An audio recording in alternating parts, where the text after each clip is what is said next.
Bien, buenas tardes a todos. Estoy contento por estar con ustedes y entregarles la palabra de Dios, el mensaje de la cruz, el Evangelio de Cristo. Por lo tanto, vamos a la lectura de su palabra. Vamos a nuestras Biblias, al Evangelio de Mateo, capítulo 8, al Evangelio de Mateo, capítulo 8, desde el versículo 1 al 3. Evangelio de Mateo, capítulo 8, desde el versículo 1 al 3. Dice así la palabra del Señor. Cuando descendió Jesús del monte, le seguía mucha gente. Y aquí vino un leproso y se postró ante él, diciendo: Señor, si quieres, puedes limpiarme. Jesús extendió la mano y le tocó, diciendo: quiero, sé limpio. Y al instante su lepra desapareció. Hasta acá vamos a dar lectura en esta primera parte. En esta lectura vemos al Señor Jesús descendiendo del monte, donde dio las bienaventuranzas desde el capítulo 5 de este mismo libro. Y como se nos describe, le seguía mucha gente, personas que estaban escuchando las enseñanzas del Señor Jesús. Pero fíjense que aparece otra persona en escena, una persona que no estaba con la multitud, una persona que estaba lejos de los demás y tenía una condición muy particular que el pasaje nos describe, y es que esta persona padecía lepra, lo cual ya nos anticipa que este hombre estaba realmente desesperado.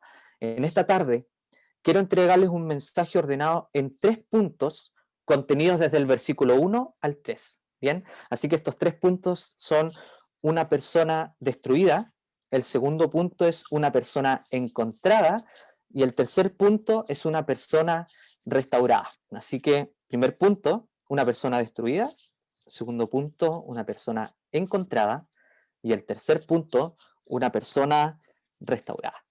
Así que vamos con el primer punto: una persona destruida. ¿Por qué destruida?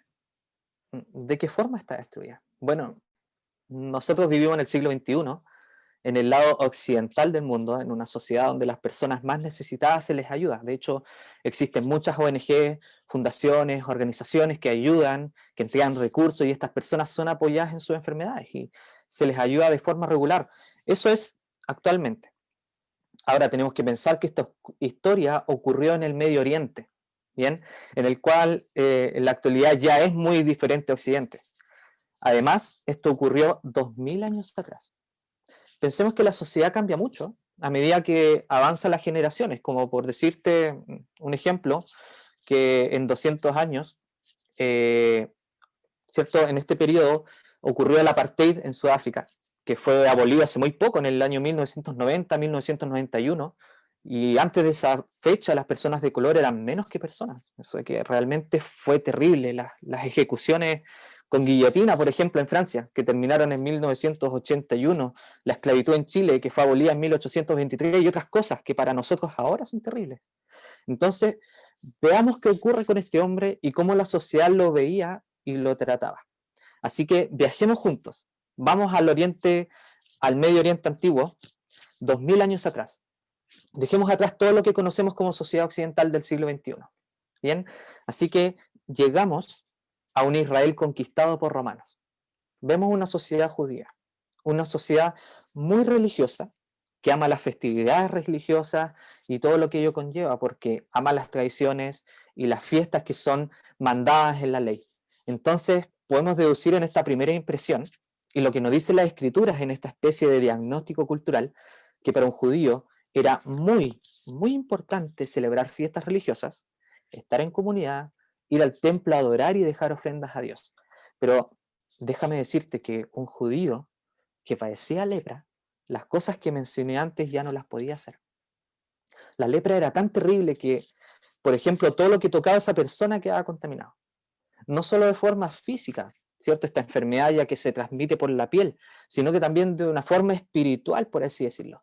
Ya que esta persona, o cualquier persona, que tocara cualquier cosa que este leproso tocara, quedaba contaminado. Y esto, ¿qué pasaba con esa persona? Le impedía, por ejemplo, ir al templo a adorar.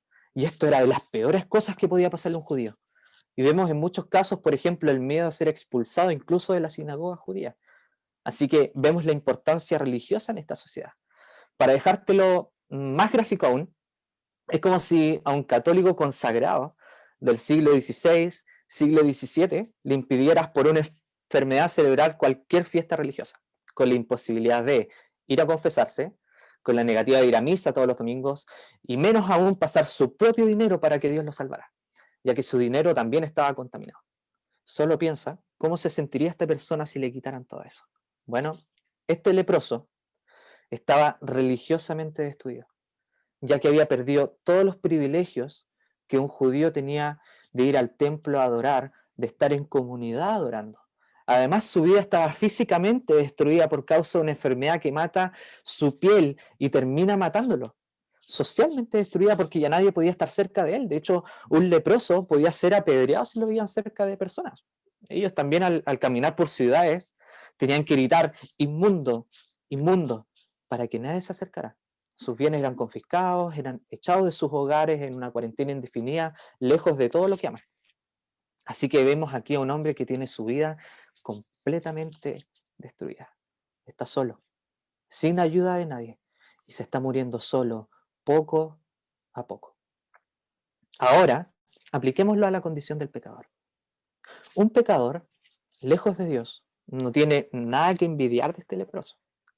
Su condición es tan grave que es similar a la fase terminal de la lepra, porque en esos tiempos la lepra terminaba matando a la persona. Así que el pecador, frente a Dios, nos dice la palabra, está muerto en sus delitos y pecados. Es como estar muerto por lepra. El pecador sin Cristo está sin ninguna esperanza, completamente destruido por el pecado. El pecado es una enfermedad terminal que nosotros no podemos resolver. Es una enfermedad que contamina todo lo que hacemos. Por lo tanto, cualquier cosa que hagamos, buenas obras, están contaminadas por el pecado. Isaías nos menciona que nuestras justicias son como trapos de inmundicia. Frente a Dios, todo lo que hagamos está contaminado por el pecado. No importa cuánto hagas. Esta enfermedad no puede limpiarse por nosotros mismos o por otra persona pecadora, sea de la religión que seas. Nadie puede limpiar tu pecado. El precio es demasiado alto. Romanos nos dice que la paga del pecado es muerte, así que no es algo que se deba tomar a la ligera. Lamentablemente en nuestra sociedad, ¿cierto? Volviendo al siglo XXI, la palabra pecado ya no se usa. No está en nuestro vocabulario, ni en términos de comunicaciones, porque es un término que ofende. Así que se ha ido olvidando de la memoria colectiva de nuestra sociedad y las consecuencias son realmente catastróficas. Hay personas que no aceptan que les digan que van a condenación. Personas que pueden demandarte por decirte que si no crees en Cristo no son hijos de Dios y por ende no son salvos. Pero la verdadera consecuencia catastrófica es que todos los que no creen van a condenación. Y para esta sociedad eso es ofensivo. Entonces, ¿cómo resolvemos el problema del pecado?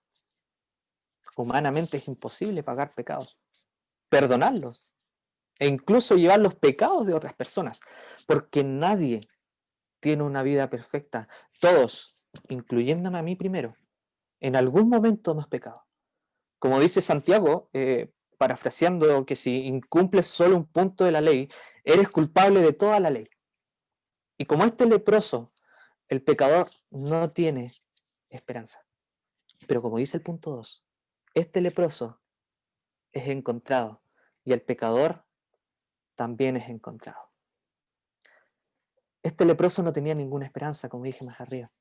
La lepra terminaba matando al portador de la enfermedad. En términos médicos ya estaba desahuciado, sin esperanza, viendo cómo su cuerpo se cae a pedazos. Así que el Señor Jesús desciende del monte, desciende de lo más alto, porque hay alguien más abajo que desesperadamente necesita su ayuda. Y esto no fue casualidad. Como el Señor Jesús es Dios, ya conocía la condición de este hombre. Y como podemos ver más adelante, el Señor sí quería limpiarlo.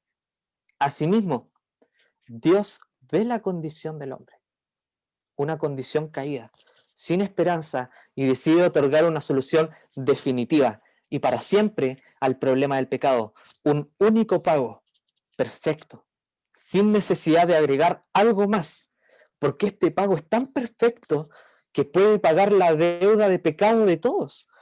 Dios decide enviar lo más preciado que tiene, envía a su Hijo, al único que llena su corazón, lo envía a este mundo para pagar la deuda que nosotros tenemos. Así como el Señor Jesús baja de ese monte para salvar a este hombre, el Señor Jesús baja del cielo para salvarte. Se hace hombre, Dios manifestado en carne, 100% Dios, 100% hombre, perfecto, sin pecado, capaz de cargar con los pecados de todos nosotros. Nace en Belén, en un pesebre, nace de la forma más humilde, y su nombre es Jesús, porque su propósito es salvar a su pueblo de sus pecados. Caminó en medio de su pueblo, vivió una vida perfecta, ayudó a muchas personas, porque como él mismo dijo, el Hijo del Hombre no vino para ser servido, sino para servir y para dar su vida en rescate por muchos. Pero para cumplir la tarea que Dios le había encomendado, era necesario pagar el precio del pecado, el precio de nuestros errores, de nuestras maldades, que nos alejan completamente de Dios, incapaces de ser salvos por nuestros medios. Y mira lo que ocurre. Para que nosotros podamos tener la oportunidad de ser salvos, Él, el Señor Jesús, desciende del cielo, de lo más alto, viene a este mundo. En esta historia el Señor desciende, baja de un monte para ayudar a esta persona necesitada y para salvarte a ti. El Señor es crucificado en un madero, es crucificado en un madero, en la cima de un monte, entre el cielo y la tierra. Sus brazos son extendidos, sus manos son clavadas. Las manos que tocaron a este leproso, sus manos que sanan, que sanaron a cuántas personas, son clavadas. Y con mucho dolor, sus pies son destrozados por clavos que lo atraviesan. Su espalda, que muchas veces se inclinaba para ayudar a los demás, fue desgarrada por los latigazos de hombres que siguieron órdenes de hombres irracionales, golpeado por una compañía completa de pretorianos. Más de 600 hombres rodeando al Señor, burlándose de él.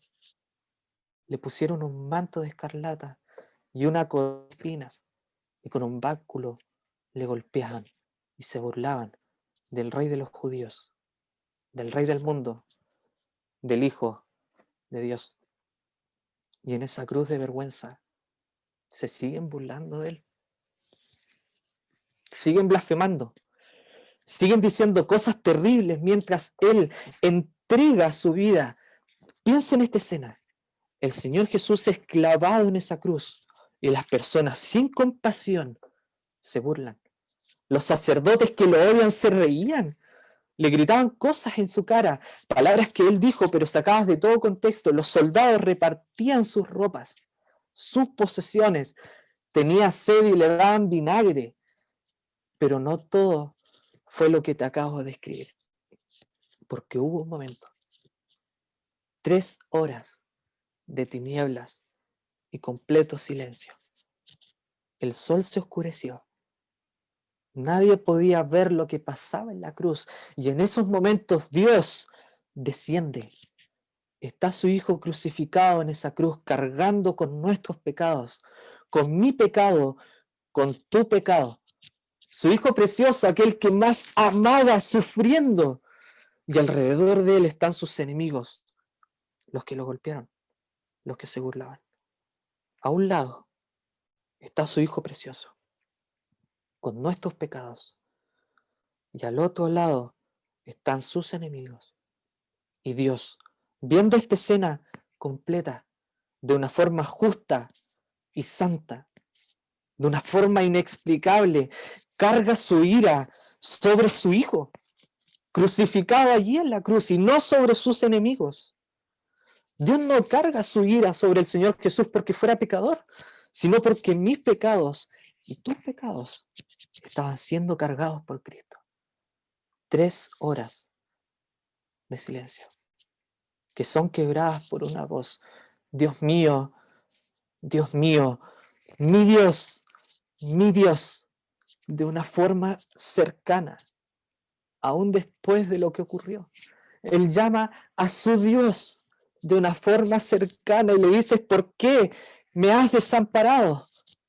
¿Por qué estoy solo? ¿Por qué no respondes? Agrega el Salmo 22. Pero finalmente este sufrimiento fue necesario para que tú tuvieses una oportunidad. Y con satisfacción y victoria grita: he terminado, consumado es, y entrega su vida. Y entrega su vida. ¿Por qué hizo esto? ¿Por qué la cruz? ¿Por qué la cruz? ¿Por qué Dios carga su ira sobre su Hijo? Porque la única forma de salvarte era por medio de esta obra. Porque la única forma de pagar el pecado es la muerte. Y la muerte de alguien perfecto es capaz de cubrir una multitud de pecados. Y esa persona perfecta es el Hijo de Dios, Jesús de Nazaret, Rey de los judíos. En general, la crucifixión destruía a la persona completamente. Socialmente, porque era una vergüenza para cualquiera ser crucificado. Pensemos que en esa sociedad, 2000 años atrás, la crucifixión la padecía la peor de las personas, la deshumanizaba, religiosamente te maldecía. Dice Deuteronomio: maldito el que es colgado en un madero. Y físicamente, la cruz hacía pedazos el cuerpo humano. Los clavos en las manos y los pies, la tortura previa, la sed, el cansancio, el hambre, y esto causaba una muerte lenta y agónica. Apliquémoslo ahora al pecador. La imagen de un crucificado representa todo lo que el pecado hace en el ser humano. Es evidencia de lo que te ocurriría a ti si siguieras en tus caminos, si no confías en Cristo como tu Salvador, si no aceptas esta obra en tu vida de una forma completa. El pecado, de forma social, religiosa y físicamente, te aleja de Dios para siempre, porque Dios no tolera el pecado. Además te destruye y te mata de forma física y espiritual. Y como consecuencia, te lleva a condenación y te lleva al infierno eterno. Como ves, el pecado es muchísimo peor que si nos crucificaran. Y es un problema muy, muy grave.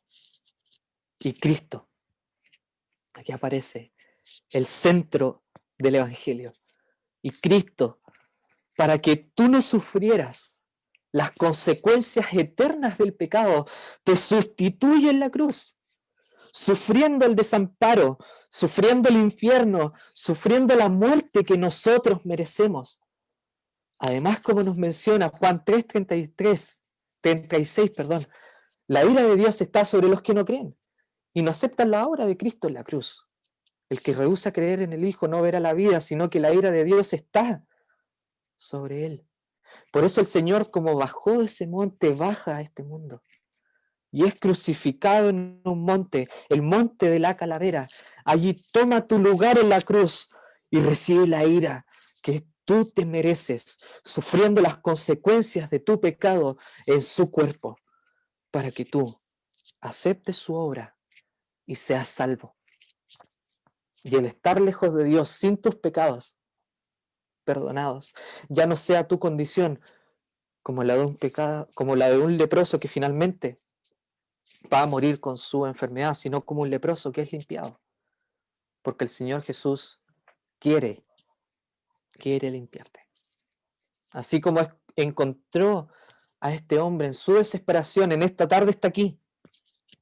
Está pasando frente a ti, pasando frente a tu vida. Y puedes hacer dos cosas. Puedes quedarte en silencio o gritar por ayuda.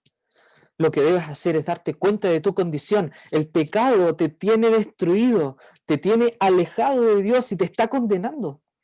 El Señor Jesús está aquí en esta tarde. Pide ayuda, pide perdón por tus pecados, pide que te salve. Y la respuesta que vas a recibir va a ser como la que le dijo a este leproso: quiero,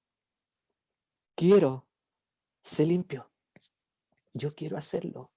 Solo pídemelo. Y fíjate lo que ocurre después que este hombre pide ayuda.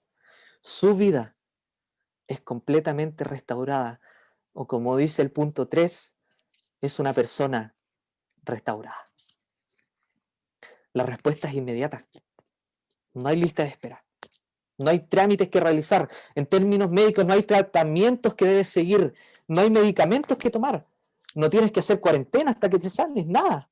Absolutamente nada más que su palabra saliendo de su boca, diciendo quiero, sé limpio, y al instante su lepra desapareció. No hay rastros. Nada. La lepra en su totalidad fue sanada. Y esto nos muestra en una imagen perfecta, primero, que el Señor es el único capaz de hacer esto. El Señor Jesús es capaz de sanar una enfermedad incurable y por ende pagar tus pecados. Y en segundo, esto aplica perfectamente cómo Dios actúa en el hombre. Si tú te acercas a Dios pidiendo por salvación sin importar tu condición, sin importar lo que hayas hecho, si tu vida fue un desastre, si desobedeciste muchas veces a Dios, no importa. Acércate a Él y con fe pide perdón. Pide que te salve. Como nos dice Romanos, porque con la boca se confiesa para salvación. Y recuerda, esto es gracias a que el Señor Jesús murió en la cruz para pagar tus pecados. Esta es la obra que salva. Por lo tanto, tienes que confiar en esa obra. Y como dice el texto en el versículo 3, al instante, tus pecados serán perdonados. Al instante. Serán perdonados. Pecados pasados, pecados presentes, pecados futuros. Perdonados para siempre, como nos menciona nuevamente Isaías. Yo soy el que borró tus rebeliones por amor de mí mismo y no me acordaré de tus pecados. Y tu condición lejos de Dios será restaurada. Tu condición de muerte va a ser cambiada por una condición de vida. Y esa relación perdida con Dios se va a reconstruir. Y nos dice Primera de Juan, capítulo 3, versículo 1, mirad cuál amor nos ha dado el Padre para ser llamados hijos de Dios. ¿Serás llamado hijo de Dios? La cruz es extraordinaria. Gracias a la obra del Señor Jesús, muriendo allí es que puedo entregarte el mensaje de salvación en esta tarde. Gracias a que Él pagó por los pecados es que aún hay oportunidad para los que no creen. Y esta obra es perfecta, porque es avalada con su resurrección, su cuerpo completamente restaurado, transformado, con las marcas de la cruz en sus manos, pies y costado, como señal de triunfo sobre sus enemigos, resucitó de entre los muertos, y eso nos afirma que nuestra fe no es vana, que nuestra fe tiene fundamento, porque Él te quiere salvar, porque el que te quiere salvar vive. El que te quiere salvar venció al pecado en la cruz, venció a la muerte, venció a Satanás y puede librarte de tus pecados, porque la cruz sella de una forma irrompible a los que creen. Por lo tanto, la salvación es eterna y jamás, jamás se pierde. Volvamos ahora a nuestra época. Ya dejamos Israel, ya dejamos esos 2000 años atrás, volvamos al siglo XXI. Ahora estás tú y el Señor esperándote. Por lo tanto, date cuenta de tu condición. Date cuenta que el mismo que sanó a este leproso está frente a ti en esta tarde. Que el pecado te tiene destruido a los ojos de Dios. Todo lo que hagas va a quedar sucio. Así que tus obras no las va a aceptar para salvación. Entonces, al ver tu condición, debes ir al único que puede salvarte, al único que puede limpiar tu pecado y con fe pedir ayuda. Ora al Señor ahora. No es necesario que esperes más. Él está pasando frente a ti y está esperándote. Y puedes pedir ayuda. Puedes pedir por salvación. Si lo llamas, con una sonrisa te va a escuchar. Y recuerda, esto es gracias a la cruz. Es gracias a que el Señor Jesús cargó con tus pecados en la cruz. Si crees en el Señor Jesús como tu Salvador, al instante serás salvo. Que el Señor bendiga su palabra y tenga misericordia en esta tarde.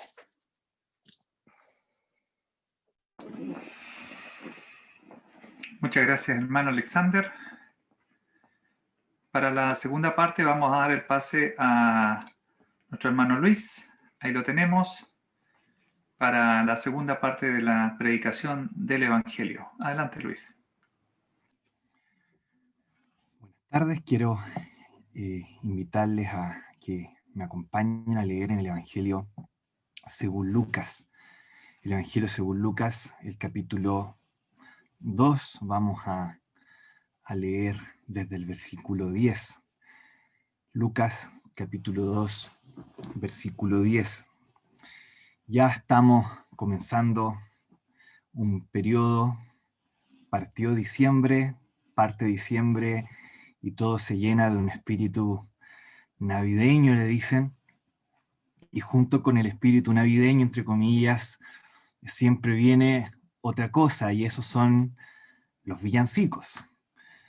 Alexander, que hablaba recién, es un asiduo fan de los villancicos. El tema del villancico, por supuesto, da cierto mensaje de partida. Quiere decir que el nacimiento de alguien es lo suficientemente potente, significativo y bueno como para cantar cosas y canciones al respecto. Llega un mensaje que en realidad, como creyentes, todos nosotros, por supuesto, adherimos absolutamente. Que Cristo el Señor haya venido es una noticia lo suficientemente buena como para llevarnos a cantar al respecto.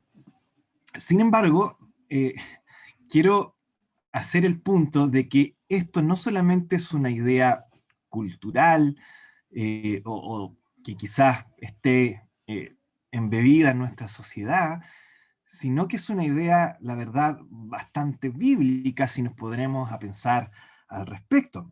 Después de todos los primeros capítulos de Lucas, del Evangelio según Lucas, se encuentran llenos de música, se encuentran llenos de poesía, de canciones elevadas y entonadas a razón del nacimiento de Cristo y de la venida del Salvador a esta tierra. Por lo tanto, el que se cante por ocasión de el nacimiento de nuestro Señor Jesús no es solamente una idea que se haya ocurrido dentro de la sociedad occidental cristiana así llamada, sino que es una idea absolutamente bíblica si lo vemos desde este punto de vista. Una serie de cánticos son presentados por Lucas para mostrar lo tremendo, lo significativo que es el nacimiento de Jesús. Ahora, todos estos cánticos tienen algo en común, y es que prácticamente todos son entonados por seres humanos. María entona un himno, Zacarías entona un himno, Simeón entona un himno, Elizabeth entona un cántico. Todos son entonados por seres humanos, con una excepción. Hay una excepción a esta regla. Hay una canción donde no son seres humanos acá en la tierra, sino que son seres que están en los cielos, que no se pueden, pareciera, aguantar el ver a Jesús naciendo de esa manera, y los cielos simplemente tienen que abrirse y darle paso a esta millonada de seres angelicales que tienen que gritar y cantar lo que vemos en estos versículos que quiero que veamos en estos minutos que tenemos por delante. Este es el único cántico que no viene desde la tierra hacia el cielo, sino que viene del cielo hacia la tierra. Vamos entonces a leer sin mayor detención en Lucas capítulo 2, versículo 10 en adelante. ¿Qué dice el versículo 10? Hay un ángel que está hablando con unos pastores, y entonces dice: el ángel les dijo, no temáis, porque he aquí os doy nuevas de gran gozo, que será para todo el pueblo, que os ha nacido hoy en la ciudad de David un Salvador, que es Cristo el Señor. Esto os servirá de señal. Hallaréis al niño envuelto en pañales, acostado en un pesebre. Versículo 13. Y repentinamente apareció con el ángel una multitud de las huestes celestiales que alababan a Dios y decían, y esta es la letra de su alabanza: gloria a Dios en las alturas y en la tierra paz, buena voluntad para con los hombres. Esto es lo que, por supuesto, quiero que podamos ver con mayor detención en esta tarde.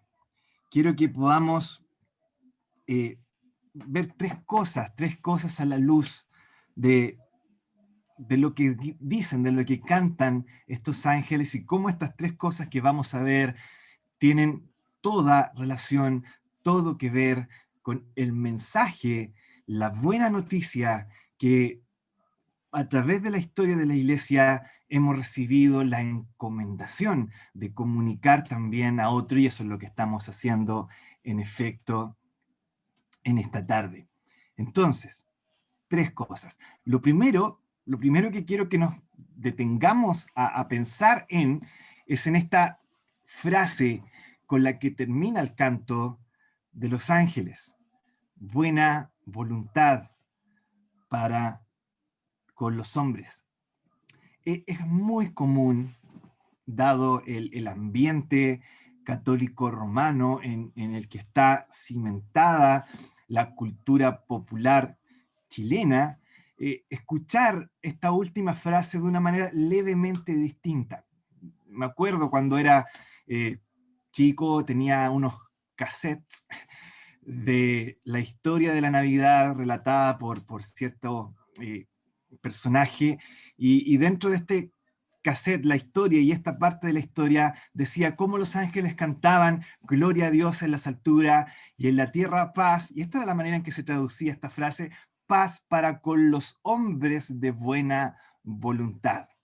Como que el cielo buscaba entregarle paz a solamente un grupo de hombres, y ese grupo de hombres al que buscaba entregarle paz era un grupo de hombres que se caracterizaba por tener buena voluntad. Y suele pasar que dentro de la época de diciembre, donde personas se empapan, entre comillas, del espíritu navideño, parte de este espíritu navideño es tener como una especie de disposición más bondadosa, como que la gente tiende a intentar mostrarse con una voluntad de buena voluntad, por así decirlo, y entonces tiende, por supuesto, a saludar a gente que comúnmente jamás ha saludado dentro del resto del año, y a mostrarse más deferente ante cosas que antiguamente o durante el resto del año ni siquiera se ha mostrado deferente. Existe esta como idea de que en el mes de la Navidad es bueno comportarse como buenas personas, ser de buena voluntad. Ahora, lo curioso es que la historia de Belén es justamente lo contrario a los hombres mostrando buena voluntad. Si hay algo que caracteriza la historia de Belén, la historia del nacimiento de Jesús, es que los hombres no tienen buena voluntad. No se halló lugar para ellos en el mesón. ¿Se han puesto a pensar en eso? No se halló lugar para una mujer embarazada a punto de tener a luz en algún lugar donde poder residir. Esa es la historia de Belén. Aquí no estamos hablando de que no le des el asiento a la mujer embarazada en el bus o que no le des la preferencia a la persona mayor de edad en la fila del supermercado. Estamos hablando de darle las condiciones mínimas a una mujer embarazada a punto de dar a luz para que pueda dar a luz a su hijo. Eso no se dio. No había lugar para ellos en el mesón. La historia de Navidad es una historia que demuestra justamente que el hombre no tiene buena voluntad, que tú, estimado, no eres una persona de buena voluntad y que yo tampoco, naturalmente, soy una persona de buena voluntad. Y la verdad es que dentro de todo el estrés de los regalos y del egoísmo de lograr acaparar lo que necesito para hacer mis compras, muchas veces demostramos esto en este mes, ¿no es cierto? El egoísmo, la apatía, la capacidad de atropellar al resto, eso es lo que caracteriza nuestra vida, no la buena voluntad. Y eso se exhibe justamente en la historia de Belén que tenemos acá en estos versículos. Pero quizás, a lo mejor tú dirás, sí, pero la verdad es que no puedes negarme que este es un mes donde la mayoría de la gente se comporta, entre comillas, de buena voluntad y que demuestra que efectivamente en el fondo del corazón somos buenas personas. La verdad es que no es así. No somos buenas personas. Y el mismo hecho de que necesitemos demostrar y exhibir nuestra buena voluntad en este tiempo limitado llamado Navidad, demuestra que justamente esa no es nuestra actitud natural de manera espontánea. Que te tengas que esforzar por ser una mejor persona dentro de este periodo demuestra que en realidad no lo eres en el fondo. Nadie se esfuerza por tener buena voluntad si eso es nuestra capacidad natural. Tú no te esfuerzas por exhibir algo que es natural tuyo, simplemente te brota de manera natural, pero no nos brota de manera natural tener una buena voluntad. Tenemos que esforzarnos especialmente durante un tiempo limitado y vaya que nos cansamos, y eso demuestra entonces que en el fondo nuestro corazón no tiene buena voluntad. Es más, el hecho de que nos demos cuenta de que otros se están comportando de manera distinta también demuestra que no es como somos naturalmente. Un hermano decía, tú no te das cuenta cuando un órgano en tu cuerpo está fallando hasta que ese órgano duele. Ahí te das cuenta que existe. Lo mismo pasa con nuestra intención de ser buenos. Que el resto lo note demuestra que en realidad no somos así de manera natural. Estamos haciendo un esfuerzo, pero es un esfuerzo limitado, por un tiempo limitado y con una capacidad limitada. Si hay algo entonces, y esto es lo primero que quiero que nos quede claro en este primer punto, si hay algo que nos demuestra la historia de Belén, es que el hombre no tiene buena voluntad. Y por lo tanto esta traducción, paz para los hombres de buena voluntad, no es buena noticia, porque entonces no hay paz para nadie. Pero eso no es lo que dice el texto. El texto no dice paz para los hombres de buena voluntad. El texto dice paz y buena voluntad de parte de Dios para los hombres en general. Y eso cambia absolutamente el contenido de lo que se nos está diciendo en este cántico. Que Dios tenga buena voluntad hacia los hombres, sean estos malos y perversos como somos nosotros, es una muy, muy buena noticia. El Salvador teniendo que venir a un mundo a salvar, ya es demostración suficiente para demostrarnos que no tenemos buena voluntad y que necesitamos, por lo tanto, de un Salvador. Yo necesito un Salvador, tú necesitas un Salvador, somos esclavos del pecado, vamos rumbo al infierno, estamos condenados por lo mismo, necesitamos desesperadamente un Salvador. Y la buena noticia del Evangelio es que un Salvador ha llegado. Y eso es lo que están cantando acá los ángeles. Que tenga que venir un Salvador desde el cielo y llegar a este mundo demuestra con todas sus letras, no hay buena voluntad en nuestro corazón. Eso es lo primero que nos muestra entonces este canto. Lo segundo que quiero que podamos ver a la luz de este canto es estas frases que se nos muestran acá. Dicen los ángeles, por un lado, gloria a Dios en las alturas y en la tierra paz y buena voluntad para los hombres. Hay algo que pasa en el cielo, ¿no es cierto? Gloria a Dios en el cielo. Y hay algo que pasa en la tierra, paz a los hombres en la tierra. Este es un deseo. Los ángeles están expresando un deseo. Su alabanza, su cántico es que haya paz en la tierra, que haya gloria en el cielo. Eso es lo que desean estos ángeles con todo su corazón. Y saben, este es un deseo cumplido. No es un deseo que no se haya cumplido, es un deseo que ha sido cumplido. La pregunta es ¿cuándo? ¿Cuándo fue cumplido este deseo que cantan los ángeles en Belén en el tiempo de Navidad? Y la respuesta es que el cumplimiento de este deseo, curiosamente, no se produce en Navidad, se produce en Viernes Santo. El cumplimiento de este deseo no se produce en Navidad, se produce 3 años y fracción después, en Viernes Santo, cuando el Salvador que nace en este mundo, 33 años después, es colgado en una cruz y sufre en esa cruz por nosotros. Ahí es donde se cumple a la perfección el deseo de los ángeles. Gloria a Dios en las alturas, paz a los hombres en la tierra. Por un lado, gloria a Dios en las alturas, gloria a Dios en las alturas. ¿Cómo cumple la cruz esta frase? Y por otro lado, paz en la tierra a los hombres. ¿Cómo cumple la cruz esta otra frase? Y aquí es donde llegamos al corazón, al núcleo, a lo central del mensaje del Evangelio. Por un lado, gloria a Dios en las alturas. Sí, Dios es santo, extremadamente santo.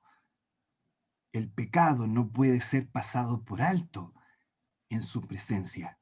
Dios en su santidad debe castigar la rebelión, la indiferencia y la insensibilidad nuestra. La rebeldía de sus súbditos debe ser castigada porque su santidad así lo exige. Dios es inmensamente santo. El pecado no puede ser pasado por alto en su presencia. Pero ahora viene la pregunta: ¿qué si ese pecado está cubriendo el cuerpo de su propio Hijo, a quien Él ama, su único, con todo el corazón? Si su Hijo, su único, a quien Él ama, que no hay tacha, que no hay mancha de imperfección, a quien ama no a pesar de lo que es, sino porque Él es perfecto y inmensamente adorable y atractivo. ¿Qué pasa si el pecado está cubriendo a su Hijo, a quien Él ama con todo el corazón? ¿Lo irá a castigar igual? ¿O se va a retractar porque es su Hijo? Porque justamente eso es lo que está pasando en la cruz. En la cruz no estamos viendo solamente a un hombre siendo torturado y con sus manos y sus pies siendo clavados mientras muere lentamente ahogado e incapacitado para poder moverse. Estamos viendo algo mucho más profundo que eso. En la cruz estamos viendo al Hijo de Dios. Y tu pecado, estimado, estimada, mi pecado, mi rebelión, mi suciedad, mi inmundicia, tu asquerosidad, tu inmundicia y tu pecado están siendo colocados como una vestidura inmunda, cubriendo al Hijo perfecto de Dios. Y la pregunta es, ¿qué va a hacer Dios? ¿Irá a castigar el pecado aun si está en el cuerpo de su Hijo? La respuesta que entrega la Biblia es crudísima. Con todo eso, dice la Biblia, Jehová quiso quebrantarlo, sujetándole a padecimiento. Levántate espada, dice, hiere al pastor, compañero mío. El pecado es condenado en la carne, dice el apóstol Pablo. ¿En la carne de quién? En la carne de Cristo. Por lo tanto, en la cruz, el mensaje que Jesús está entregándonos es la santidad de Dios, la gloria de Dios es demasiado importante. Y el pecado será castigado, esté donde esté. Gloria a Dios en las alturas. Dios es glorioso. Dios no puede ser pasado por alto. Dios no puede ser mirado en menos. Y aun si el pecado está cubriéndome a mí, dice el Señor, que sea castigado, porque Dios lo merece. Dios es glorioso. Gloria a Dios en las alturas.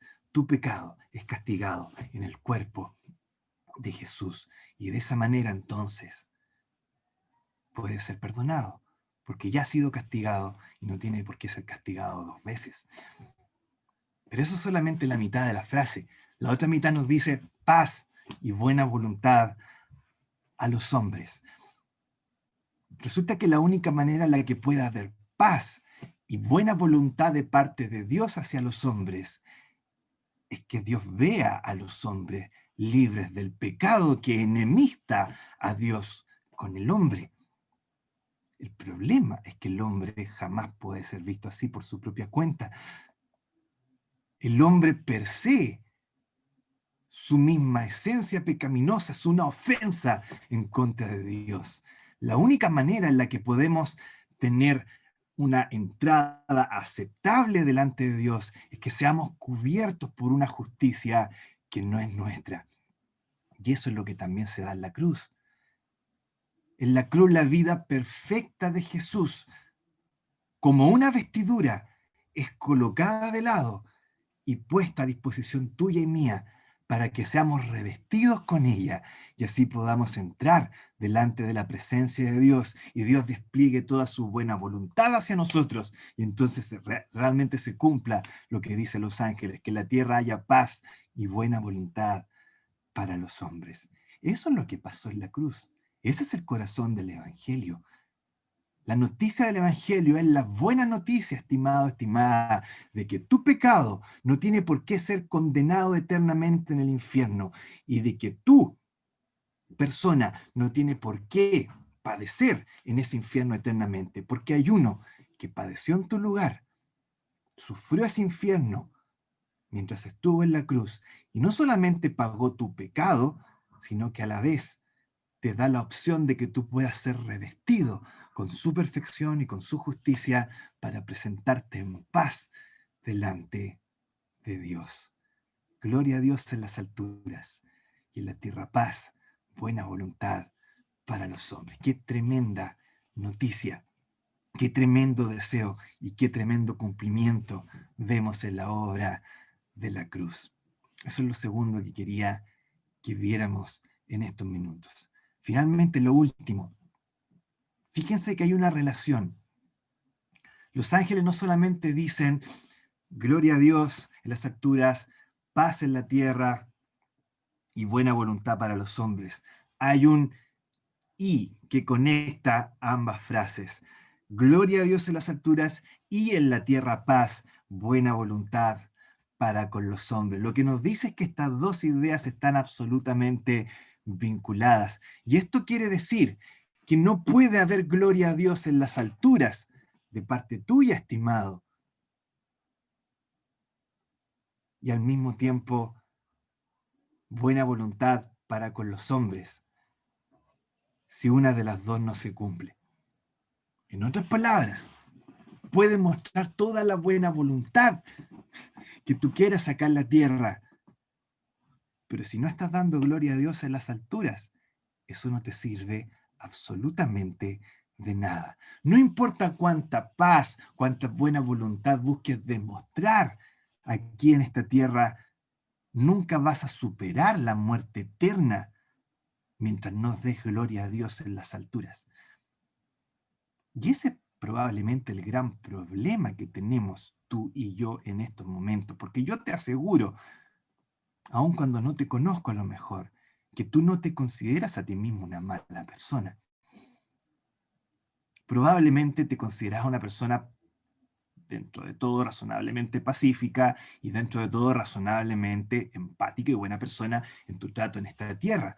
Por lo tanto, dirás tú, si se tratara de cómo soy y cómo me comporto, lo más probable es que no merezca el infierno. Yo merezco un rinconcito en el cielo. El problema es que estás hablando solamente de la segunda mitad y te has olvidado completamente de la primera mitad. Y la primera mitad es nefasta, porque no damos gloria a Dios en las alturas. Somos seres absolutamente indiferentes y desafiantes ante el Dios y soberano del cielo. Toda nuestra vida hemos vivido como si nosotros fuéramos nuestros propios reyes, nuestros propios soberanos. La última palabra cuando se trata de la toma de nuestras decisiones, no Dios. Dios no es nuestro rey, Dios no es nuestro soberano, Dios no es el que tiene la última palabra, nosotros lo somos. Y eso es rebelión. Hay un rey, hay un soberano en el universo, y no eres tú, estimado, no eres tú, estimada, es el Dios de los cielos. Y tu vida es una demostración palpable de rebeldía contra ese soberano. Y los rebeldes tienen que irse al exilio. No hay otro destino. Los rebeldes son erradicados del reino del soberano, y el exilio se paga eternamente en el infierno. No importa lo que pretendas hacer en la tierra, si eres un rebelde contra el soberano del universo en los cielos. Y no sirve esto de, pero si yo soy tan buena persona acá. Mira, ni siquiera sirve nuestra realidad. Ponte a pensar.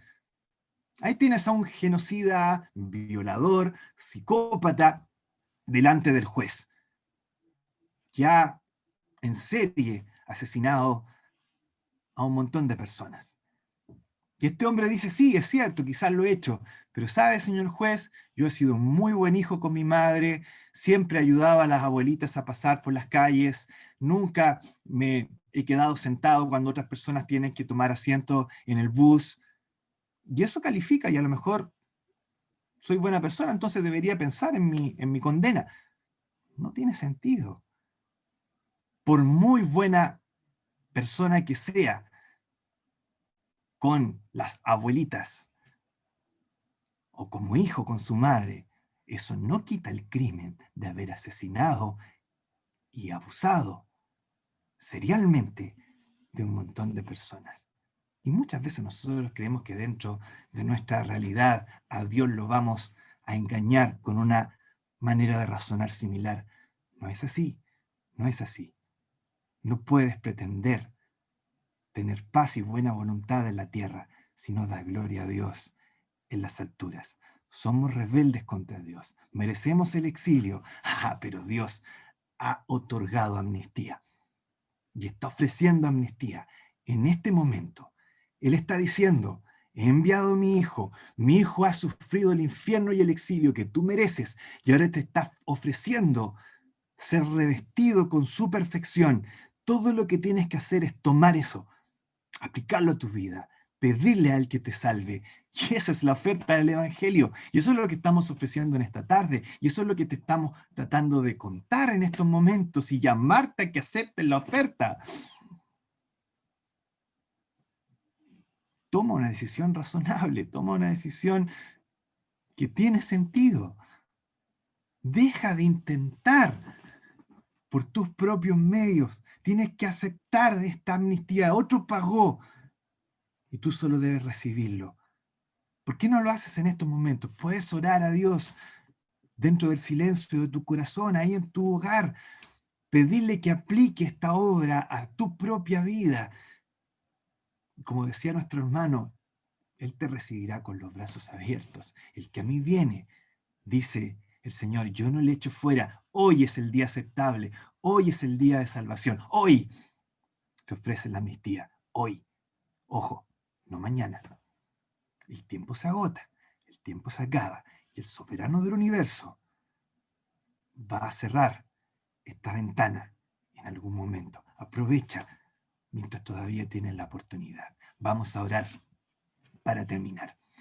Nuestro Padre Celestial, gracias por tu palabra, gracias por la oferta tuya, gracias porque podemos inmerecidamente disfrutar de los beneficios de la obra costosa de tu Hijo a nuestro favor.